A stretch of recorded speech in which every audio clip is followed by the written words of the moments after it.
रूस ने यूक्रेन पर हमला कर दिया है।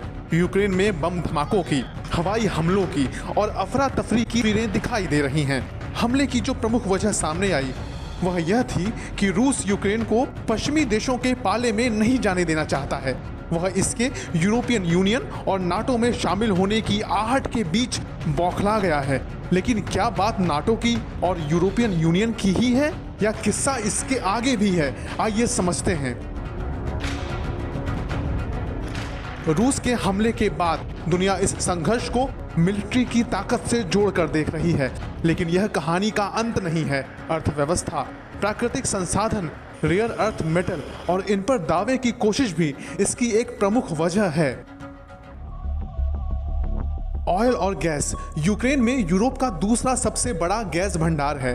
बात जब प्राकृतिक गैस की आती है तो यहाँ यह लगभग 1.09 ट्रिलियन क्यूबिक मीटर की संख्या में है, जो बेहद ज्यादा है। यह नॉर्वे के 1.53 ट्रिलियन क्यूबिक मीटर के बाद दूसरे स्थान पर है। वर्तमान में रूस नॉर्ड स्ट्रीम 1 पाइपलाइन और यूक्रेन के जरिए यूरोप की गैस खपत की 40 से 50% की आपूर्ति खुद करता है। जर्मनी रूस की प्राकृतिक गैस का सबसे बड़ा ग्राहक है। जर्मनी अपनी प्राकृतिक गैस का 55% रूस से हासिल करता है और इसका ज्यादातर हिस्सा यूक्रेन से होकर जर्मनी पहुंचता है। यूक्रेन इसके लिए ट्रांजिट फीस लेता है जो $7 बिलियन के बराबर है। यह यूक्रेन की जीडीपी का 4% है। यूक्रेन के प्राकृतिक गैस भंडार अभी भी अछूते हैं और वह खुद रूस से यूरोप तक गैस पहुंचने का रास्ता बना हुआ है। 2019 में मॉस्को और कीव ने ट्रांजिट एग्रीमेंट पर हस्ताक्षर किए थे, जिसके तहत साइबेरियन गैस का यूरोपियन यूनियन तक ट्रांसफर करना आसान हो गया। यूरोप की एनर्जी जरूरतों को पूरा करने के लिए रूस ने नॉर्ड स्ट्रीम 2 पर भी कार्य शुरू कर दिया, जो और भी बेहतर होगी। इस गैस की रेस में अमेरिका कहीं नहीं है, लेकिन बाल्टिक सागर में गैसप्रॉम की नॉर्ड स्ट्रीम 2 पाइपलाइन के लिए अड़चन पैदा हो सकती है। रूसी राष्ट्रपति पुतिन का विवादास्पद क्षेत्र डोनेस्क और लुहांस्क को मान्यता देना बड़ी समस्या पैदा कर सकता है। जर्मन चांसलर ने तनातनी के बीच नॉर्ड स्ट्रीम 2 पर कदम रोक दिए हैं। प्राकृतिक गैस के अलावा यूक्रेन कोयला, आयरन, टाइटेनियम और दूसरे नॉन मेटेलिक रॉ मटेरियल जैसे खनिजों से भरा हुआ है। आयरन, टाइटेनियम और नॉन मेटेलिक रॉ मटेरियल्स के मामले में यह देश प्रमुख है। यूक्रेन के साथ रूस की जंग का असर कोयले और बिजली पर भी होगा।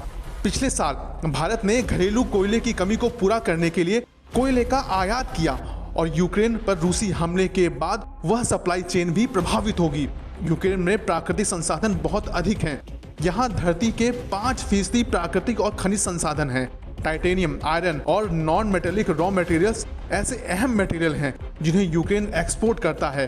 Corn $4.77 billion, seed oil $3.75 billion, iron ore $3.36 billion, गेहूं $3.11 बिलियन और सेमी फिनिश्ड आयरन $2.55 बिलियन।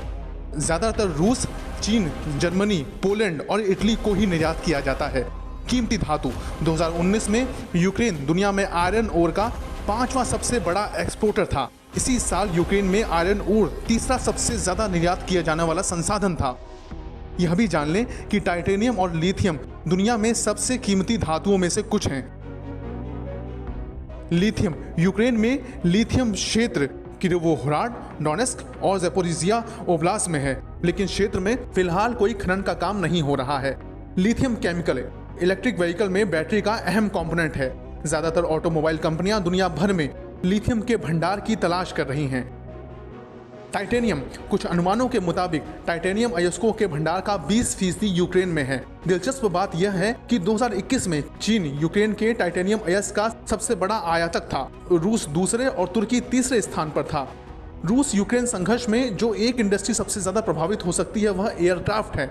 31 जनवरी को बोइंग ने एक बयान में कहा कि यूक्रेन में तनाव उनके कारोबार के लिए खराब माहौल की वजह बन सकता है। किसी भी तरह के संभावित आर्थिक प्रतिबंध होने पर टाइटेनियम की सप्लाई चेन प्रभावित हो सकती है और विमानों के प्रोडक्शन पर इसका असर पड़ सकता है। खाद्य सुरक्षा, रूस के हमले का असर गेहूं और कॉर्न के निर्यात पर पड़ना भी स्वाभाविक है, क्योंकि यूक्रेन में इन दोनों की अधिक पैदावार होती है। यूक्रेन इस साल गेहूं में नंबर 3 और कॉर्न में नंबर 4 बनने का टारगेट लेकर चल रहा है। रूस के साथ संकट की वजह से हो सकता है यह टारगेट पूरा न हो पाए। क्या ये दौड़ यूक्रेन के संसाधनों के लिए है? अमेरिका और यूरोप यूक्रेन को पश्चिम के पाले में लाने के लिए पूरी कोशिश कर रहे हैं, लेकिन क्या रूस इसे पसंद करेगा? यूरोप में रूस के दबदबे को लेकर अमेरिका हमेशा से चौकस रहा है। रूस अगर यूक्रेन के कुछ इलाकों पर कब्जा करने में कामयाब होता है तो निश्चित ही उसकी मौजूदगी और प्रभावशाली होगी और उसकी पहुंच यूक्रेन के बड़े प्राकृतिक संसाधनों तक हो जाएगी और इस तरह से एक नया रास्ता खुलेगा जहां रूस की पहुंच दुनिया के बड़े बाजार तक होगी। वीडियो को लाइक करें, शेयर करें और चैनल को सब्सक्राइब करें। खबरों के नोटिफिकेशन के लिए बेल आइकन दबाना न भूलें।